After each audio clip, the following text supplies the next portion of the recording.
for joining us today on Envisions. I'm Deanne Conrad with Dr. Brian Maher, our superintendent.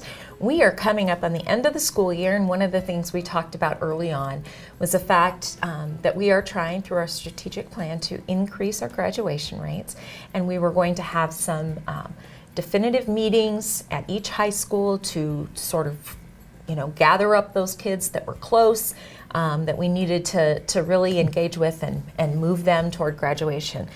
Talk to us a little bit about how that's been going, what progress we're making, what progress still needs to be made.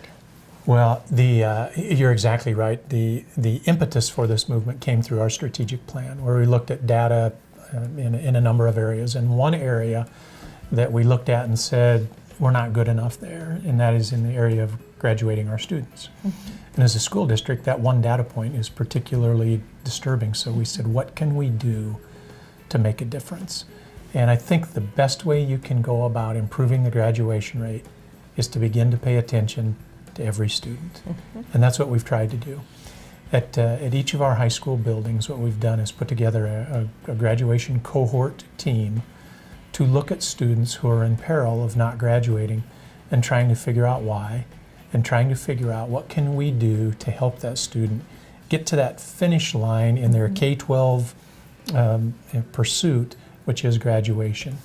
We want to make sure that we don't in any way diminish our graduation rigor. Mm-hmm. We're not going to allow them to do less. We're not going to allow them to perform shoddily. Mm-hmm.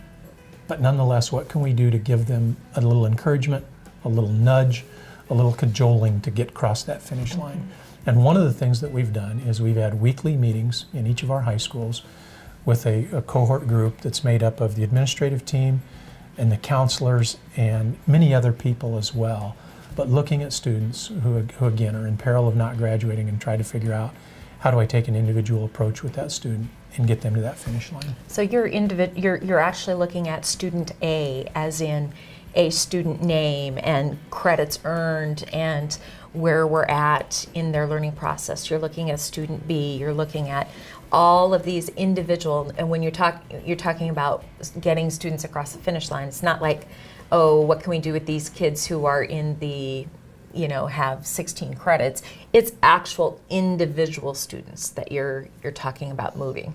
Very much so. There are names discussed at every one of those meetings. I go to one meeting a month mm-hmm. for each of the mm-hmm. high schools, so I'm actually can see the work in progress. What I see, the conversations that I hear are student A has a D in Algebra 2 and has 3 assignments missing. Who has a relationship with that student? And usually it's 2 or 3 people. And how are we going to address that issue with that student? Right down to algebra. And it'll be in a meeting where we'll talk about 30 or 40 students in a week. Now next week we'll talk about 30 or 40 students again, and maybe 20 of them overlap from last Sure. week. But we're constantly working with students. I had a conversation with a teacher who said, we're hearing it about graduation rates. And I don't want this to be about the graduation rates or about an administrative initiative. I want it to be about students. And when I go to those meetings, I see that and I hear that. It is about this student getting to the finish line and being able to have this student get through the rigor that is high school academia mm-hmm. and getting that diploma.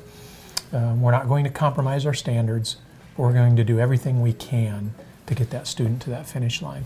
I'm so proud of our principals, our counselors, social workers, and a number of other people who are really involved in this process.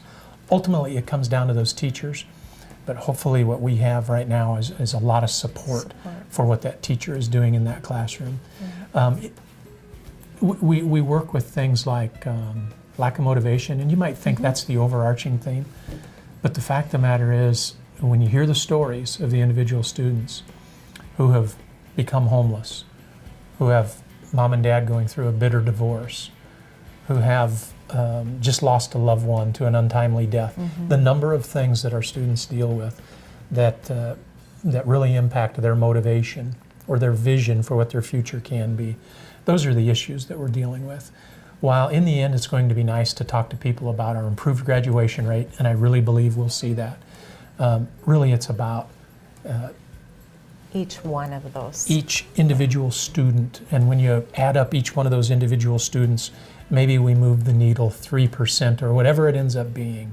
But it's truly about students getting that diploma who otherwise wouldn't have received that diploma without the hard work and the heart of a teacher that our principals and counselors and social workers and many, many other people have to get those individuals to that finish line. Rally around them to help them get to that point. Very much so. Well, that's great work that I'm certain we'll see the outcome of.